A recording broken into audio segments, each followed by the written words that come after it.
Hello everyone, good afternoon. कैसे हैं सब लोग? बढ़िया। चलिए, देखिए, मैंने आपसे एक बात कही थी कि मैं आपके लिए एक यूनिक चीज लेके आ रहा हूं जो अभी तक किसी भी टीचर ने नहीं इंट्रोड्यूस की है।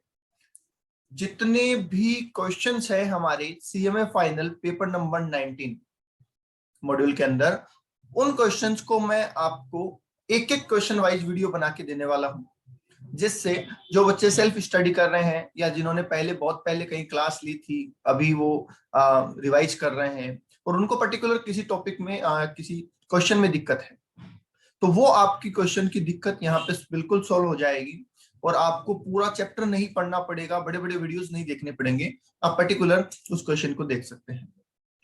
ठीक है, तो उसी सीरीज में हम स्टार्ट कर रहे हैं। आज का हमारा टॉपिक है, मैं पहले आपको बता दूं कि मैं कौन सा पीडीएफ यूज कर रहा हूं। पेपर नंबर 19 का अगस्त का जो वेरिएशन है, अगस्त का जो एडिशन है, उसको मैं यूज कर रहा हूं। ठीक है, और टॉपिक का नाम है हमारा CAS 10 which is for direct cost and page number for this is 83.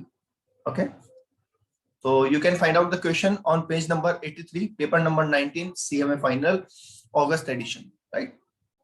Okay. Question number 1, trauma limited. ठीक है, हम अपने सामने आंसर नहीं रखेंगे, आंसर नहीं रखना है अपने को। बुक में आंसर दे रखा है पर हमें बुक को आंसर नहीं रखना है, तभी तो हम सीख पाएंगे। ठीक है, ओके। तो सर, इलस्ट्रेशन नंबर 1 क्या कह रहा है, देखिए आप। सबसे जरूरी होता है क्वेश्चन को ढंग से पढ़ना, क्योंकि अगर क्वेश्चन आपने ढंग से नहीं पढ़ा तो किसी भी हालत में आपका क्वेश्चन सही नहीं हो सकता। ठीक है, और क्वेश्चन बहुत ढंग से पढ़ लिया, आराम से समझ लिया, तो आधा क्वेश्चन तो आप मान के चलिए आपका वहीं पे सॉल्व हो गया। क्या है sir? Troma limited in manufacturing unit है, produces two product PB and PS। दो प्रोडक्ट बनाते हैं ये, PB and PS। The following information is extracted from the books of company for the year ended 31 March 2018, right? क्या क्या दे रखा है हमें? यूनिट प्रोड्यूस दे रखा है सर 2,10,000 और 1,68,000। ओके, यूनिट सोल्ड भी दे रखा है। ओके, मशीन आवर यूटिलाइज कितने हुए ये भी दे रखा है सर।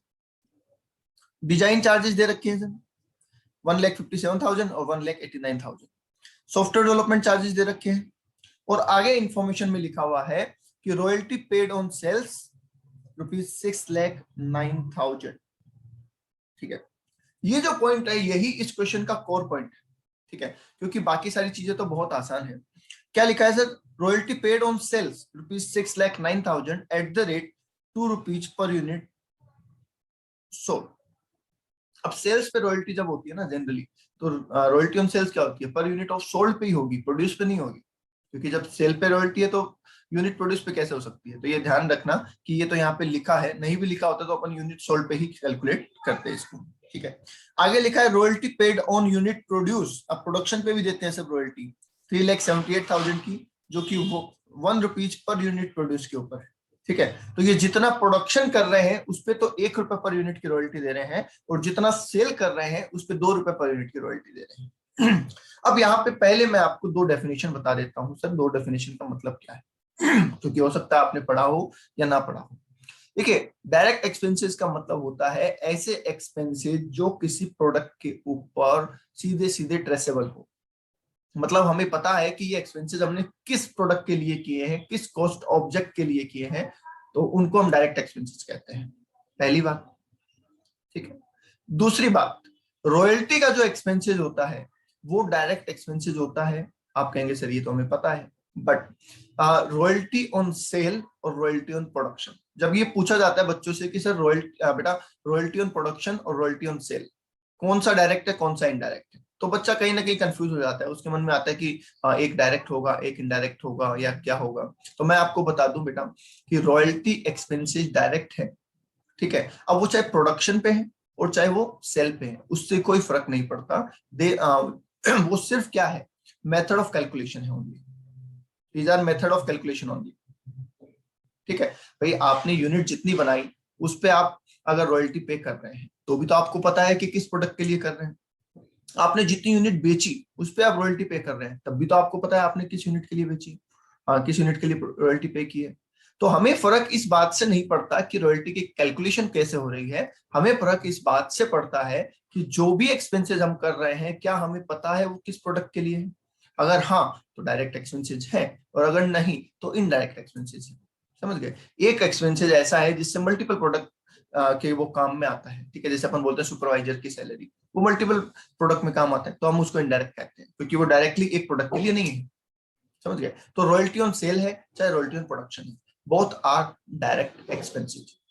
ये बात आपकी यहाँ पे क्लियर करनी है आपको CS10 के अंदर। तो चलिए इसका आंसर देख लेते हैं। सर आंसर कैसे बनाएंगे? आंसर जब आप बनाएंगे तो आपको साफ सुथरा आंसर बनाना है, क्योंकि दो प्रोडक्ट है तो आप 3 कॉलम शीट बनाएंगे।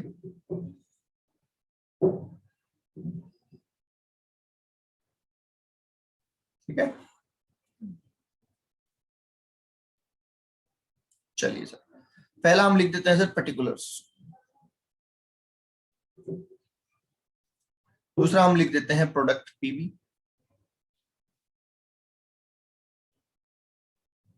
और तीसरा हम लिख देते हैं प्रोडक्ट PS।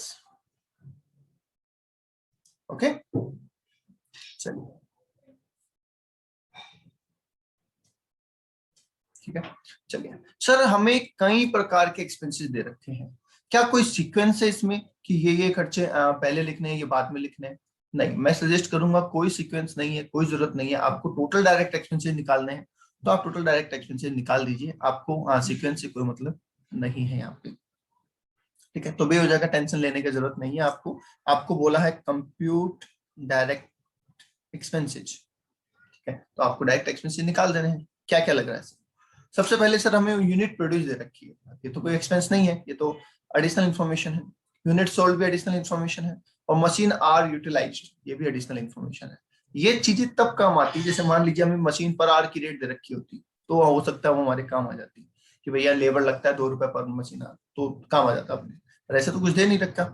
ठीक है, और डायरेक्ट एक्सपेंसेस में ध्यान रखना डायरेक्ट मटेरियल और डायरेक्ट लेबर नहीं आता है, ठीक है, मैंने सिर्फ एग्जाम्पल के लिए बोला है। डायरेक्ट एक्सपेंसेस में डायरेक्ट मटेरियल और डायरेक्ट लेबर नहीं आता है, ठीक है। ओके, चलिए सर, तो सबसे पहला आ रहा है सर डिजाइन चार्जेस। अब डिजाइन चार्जेस पर्टिकुलर प्रोडक्ट की अमाउंट दे रखी है, इसका मतलब पता है कि इतना इस प्रोडक्ट में लग रहा है, और लग रहा है तो सर ये क्या है? डायरेक्ट चार्जेस है, तो लिख देते हैं डिजाइन चार्जेस।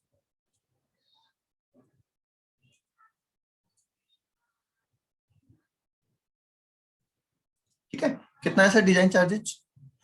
157,500, ठीक है। और दूसरा सर 1,89,000, ये हो गया सर डिजाइन चार्ज। आगे देखिए सॉफ्टवेयर डेवलपमेंट चार्ज। अब सॉफ्टवेयर का भी अमाउंट अलग अलग है, इसका मतलब दोनों के लिए सेपरेट लगा है, तो ये भी ले लेंगे हम। Software development charges 2,62,500 and 3,78,000। ठीक है, आगे आ जाइए सर। जो जो आइटम आपने ले लिया आप उनको टिक मार्क करते रहेंगे ताकि गलती ना हो। एग्जाम में सर अलाउड नहीं है टिक मार्क करना, तो एग्जाम में ऐसा ना करें आप, ठीक है। आगे आ जाइए sir, royalty paid on sales. अब सेल्स पे रॉयल्टी पे होगी सर 6,09,000 रुपए की, 6,09,000, और वो है 2 रुपीज पर यूनिट सोल्ड। अब आपको यहां से उठाना पड़ेगा। यूनिट सोल्ड कितना है सर PB का? 168, तो आप इसको 2 से मल्टीप्लाई कर देंगे, और PS के लिए सर 136,500, तो इसको भी 2 से मल्टीप्लाई करें। तो हम यहाँ लिख देते हैं रॉयल्टी ऑन सेल्स, ठीक है। ओके, 1 लाख मैं यही दिखा देता हूँ, 1,68,000 इंटू 2 एंड 1,36,500 इंटू 2, ठीक है। दोनों की मैंने यूनिट सोल्ड ले ली है, 2 रुपए ईच के हिसाब से ले लिया है, तो कर लेते हैं सर कितना हो जाएगा? 3,20,000, ठीक है, बता दीजिए। चलिए अपन कर ही लेते हैं, 1 मिनट कैलकुलेट कर लेते हैं।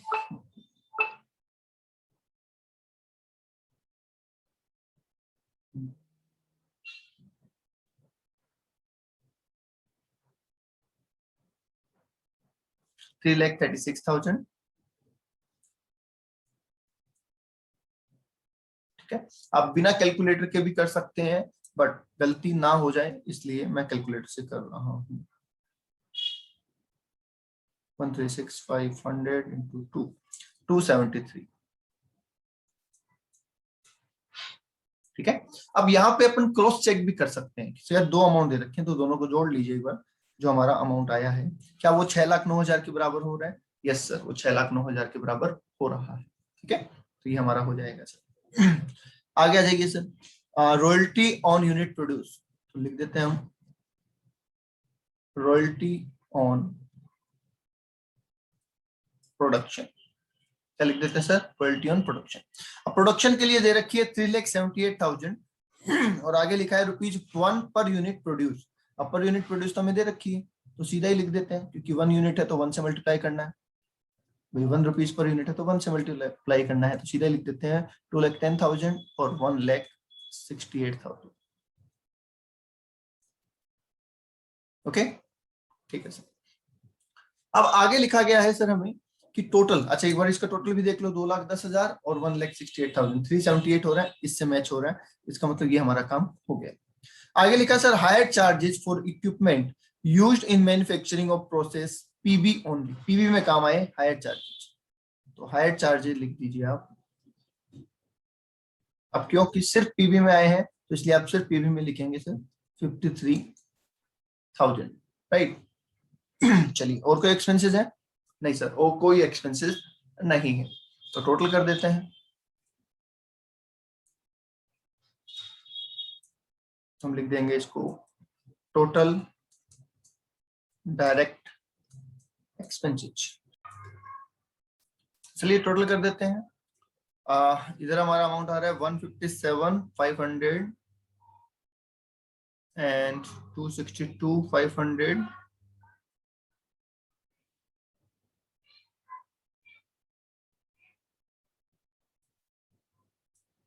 okay, and 3,36,000, 2,10,000 एंड 53,000, तो ये आ जाता है आपका 10,19,000। ठीक है, और दूसरी तरफ हमारा है 1,89,000 प्लस 3,78,000 प्लस 2,73,000 प्लस 1,68,000, तो ये आ जाता है हमारा 10,08,000। एक बात हमेशा ध्यान रखिए, जब भी आप कोई प्रैक्टिकल क्वेश्चन कर रहे हैं उसको लिख के जरूर करें। मैंने बहुत बच्चों को देखा है कि सर बुक में अगर क्वेश्चन है तो बुक का क्वेश्चन आंसर देख लेते हैं, ये फिगर यहाँ से यहाँ से यहाँ, बस ऑडिट कर लेते हैं उसकी, क्वेश्चन नहीं करते उसकी ऑडिट कर लेते हैं। ठीक है, वहां तो लगता है सर क्वेश्चन आ गया, जब एग्जाम में जाते हैं तो वो क्वेश्चन स्टार्ट ही नहीं कर पाते, क्योंकि ये नहीं समझ में आता स्टार्टिंग कहाँ से करें, क्योंकि आज तक जरूरत ही नहीं पड़ी थी, हेडिंग लगाने की जरूरत नहीं पड़ी सर, हम तो ऊपर से क्वेश्चन देखते थे नीचे से आंसर देखते थे, तो ये गलती कभी ना करें। ठीक है, ये अगर गलती कर रहे हैं तो बहुत ज्यादा प्रॉब्लम हो जाएगी आपको एग्जाम में। ठीक है, चलिए आंसर पहले आप पूरा करें फिर उसको मैच करें अपने फाइनल आंसर को, तो अपन भी मैच कर लेते हैं अपने फाइनल आंसर को। सर ये आ रहा है 10,19,000 और ये आ रहा है 10,08,000, राइट। ओके, बस अगर यहाँ पे आंसर आपका सही हो गया तो कॉन्फिडेंस मिलेगा, अगर आंसर आपका यहाँ गलत हो गया तो गलती सुधारने का मौका मिलेगा, नुकसान कहीं नहीं। ठीक है, कई लोग इस चक्कर में कि भैया गलत हो जाएगा सर आंसर, अरे हो जाने दो, कोई दिक्कत नहीं है, गलती से सीखता आदमी। ओके, चलो तो आज के लिए इतना ही, थैंक यू। इस क्वेश्चन को आप करें, नेक्स्ट वीडियो में नेक्स्ट क्वेश्चन के साथ मिलेंगे। और कॉन्सेप्ट हमारा अच्छा लगा हो तो वीडियो को लाइक जरूर करें, जिससे हमें मोटिवेशन मिले, और अपने दोस्तों के साथ शेयर भी करें। Thank you.